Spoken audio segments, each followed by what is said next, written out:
Why does Sandy live underwater? A Lucky. random detail that one of the characters in an ocean-themed show is a land squirrel. You ever wonder why that is? Why does Sandy Cheeks live at the bottom of the ocean? Yeah, already to start, kind of weird. The only character I'm pretty sure that can only breathe air but lives underwater. Doesn't really make any sense. Like she's trapped there. She needs a full suit and helmet just to breathe, and there's no real reason for her to be down there. I went down that rabbit hole, and what I found proves that Sandy living underwater isn't just a random detail put there by the showrunners, but it actually ties into one of the darkest SpongeBob conspiracies, creating one of the saddest stories in all of SpongeBob.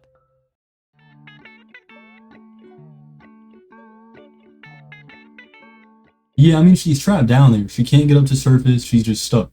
Can't do anything. The thing that drove me down this rabbit hole in the first place was the fact that Sandy's whole character revolves around two things: her intelligence and her home. Texas is a huge chunk of her identity. It's a pretty frequent gag in the show, actually. So why would she choose to leave it for a place which is completely foreign and out of her natural habitat? This is no different than if you and I decided to put on diving suits and live in an underwater town. But that doesn't matter. If the reason she lives in Bikini Bottom is because she's somehow happy down there, then the video would be over already. But she's actually shown feeling homesick, such as in the episode Texas, which is an episode all about Sandy missing Texas. She had felt so homesick, in fact, that she actually decided to go back home. The only reason she ended up staying in the end was because SpongeBob and Patrick threw her a Texas-themed party which made her feel at home. This is the most obvious sign of her homesickness, but throughout the show, there are a lot of minor details which hint at her missing her home.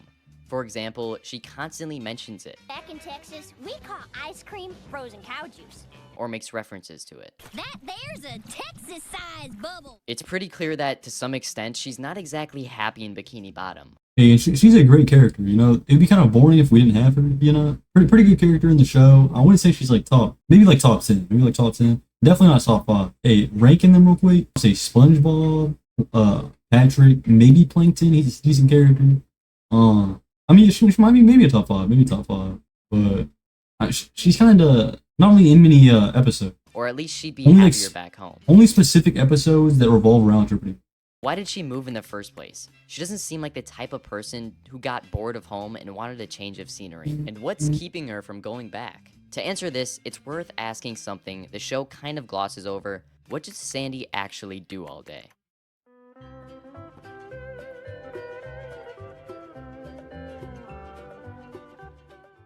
Think about every main character in Bikini Bottom and what their purpose is. SpongeBob, Squidward, and Mr. Krabs work at the Krusty Krab, Mrs. Puff runs the boating school, Patrick freeloads off SpongeBob, Larry's a lifeguard, even the background fish have jobs. But Sandy, who's supposedly the most intelligent creature in the entire town, is never seen going to work. She doesn't have a boss, nor does she have customers. In short, she's unemployed. But here's the thing, the dome, the equipment in her lab, the systems that keep the Yeah, she's a scientist, ain't she? I mean, she lives underwater. She built her whole dome. She built all that. I would assume she's just like a scientist. She works like to help people out, doing that kind of thing. whole thing running, That's what I would think. the air supply, all of it costs money, which has to come from somewhere. And if there's a source for this money, then there's work being done for that source. So in other words, I believe that the reason Sandy lives underwater has something to do with her job. But that still doesn't explain a lot. For starters, why couldn't she have just worked on the surface? So Sandy is pretty well known for being into science. She's always inventing new technology and conducting experiments. And I think it's reasonable to assume that this is her job, since it's the closest thing to work we actually see her do in the show. But we're never really told who's making her do this or why she has to do all this beneath the ocean, with the exception of one episode. In the episode Chimps Ahoy, it is shown that Sandy works for a corporation called Tree Dome Enterprises. In this episode, 3 chimps who are Sandy's employers came to see if she'd made any new discoveries or inventions. They were the ones overseeing all the work she was doing underwater. They threatened to pull her funding if she didn't show them any new meaningful discoveries. Sandy was devastated because she hadn't made any discoveries, and this meant that she had to leave Bikini Bottom. Quick side note, did you notice that now Sandy's sad to go back home? Haven't I been trying to prove the opposite? Remember this, because it will be important later on in the video.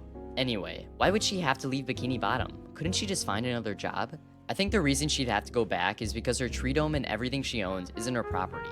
They're provided by the company, which is a real thing. We've all heard of company cars or company housing. They're only yours until the company decides to fire you or take them away. And there's also the name Tree Dome Enterprises, which imply that the tree dome belongs to them.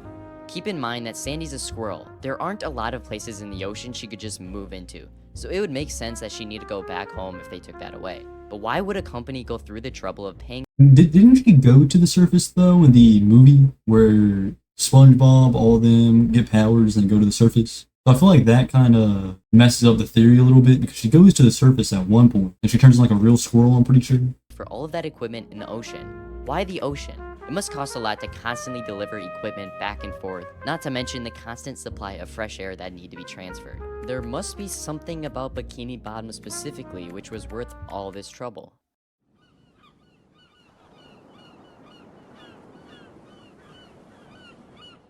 There's a popular internet theory which explains how Bikini Bottom is named after Bikini Atoll, a real place in the Pacific where the United States detonated 23 nuclear weapons between 1946 and 1958.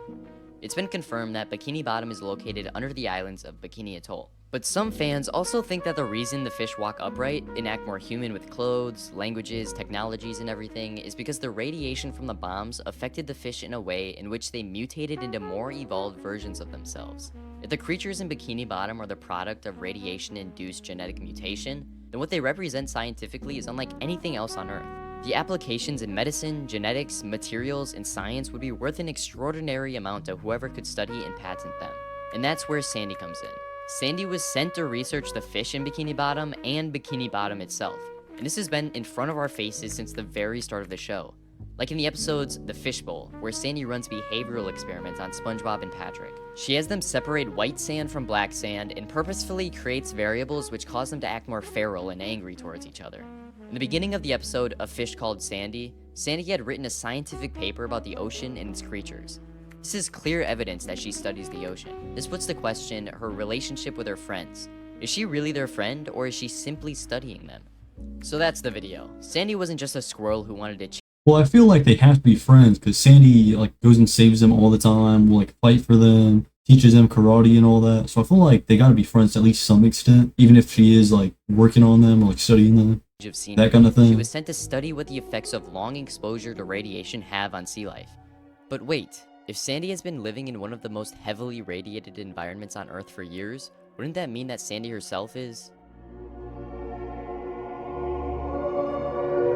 Oh, so she can't go to the surface because she has radiation like inside of her. She's partly has radiation contaminated. Wow, that was a mess up right there. Contaminated. So she can't go to the surface because she'd contaminate everyone else. So that's why she's stuck down there, I would think.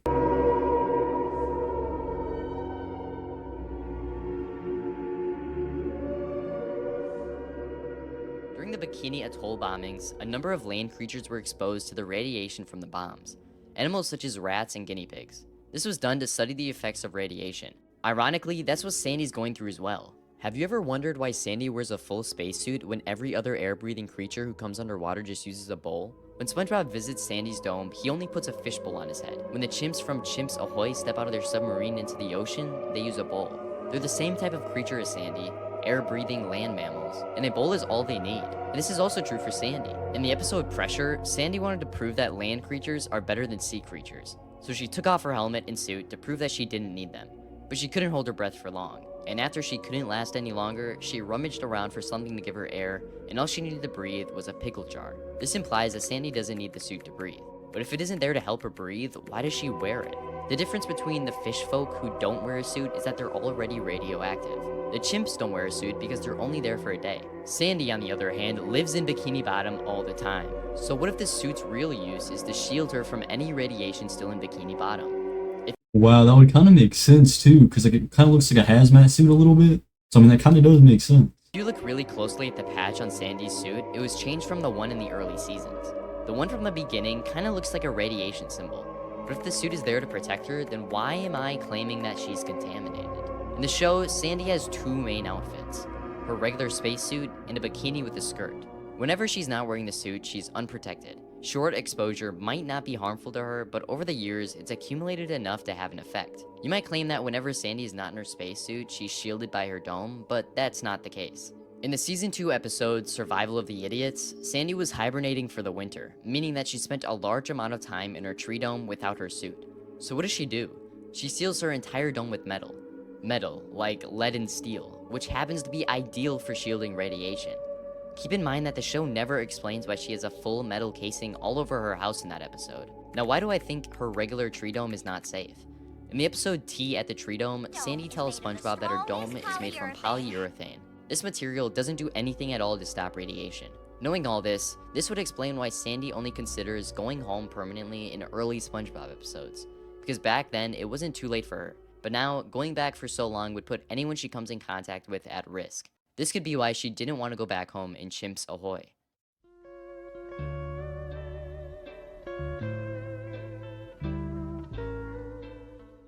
But there's something else which felt a little fishy about Sandy. In the episode Feral Friends, Neptune's moon rises over Bikini Bottom and starts reverting every sea creature to its primitive feral state, kind of reversing the effects of Bikini Atoll. The whole town devolves one by one, and Sandy walks through all of it unaffected because the moon only works on sea life. She immediately knows what to do and who to call to stop this chaos. A diver, also in a full pressurized suit, who by the looks of it already knows Sandy well, and this diver is worth paying attention to. In the SpongeBob movie, the same diver appears, meaning this guy is frequently in the ocean, much like Sandy. He also has a picture of Sandy, implying that they really are close to each other. Wait, isn't that the same guy who tried drying out SpongeBob and Patrick? Well, I feel like, isn't he kind of like not a good guy? I don't remember They it probably too work well. for the but- same people. But let's take a step back. Sandy was somehow equipped to handle this situation. Could it be that she's simply not only researching the fish, but also responsible for making sure that the subjects remain unharmed? If you think about it, Sandy's always there to save the day, every single time. That's there's true, she danger. does so. Also, isn't it weird that Sandy just so happens to be a very skilled fighter? It's almost like the people that sent her there wanted their scientists to be prepared for whatever danger Bikini Bottom might face. But the thing is, I don't believe Sandy is simply doing her job. She's shown to care for SpongeBob and all other fish in Bikini Bottom. We saw how she chose to stay because of her friends in Bikini Bottom. She cares about these fish, enough to risk her life for them time and time again and give up any chance of going back home to keep them safe. And that's the theory. That's why Sandy lives in Bikini Bottom. But there's still a couple details that aren't fitting in the puzzle, like these two.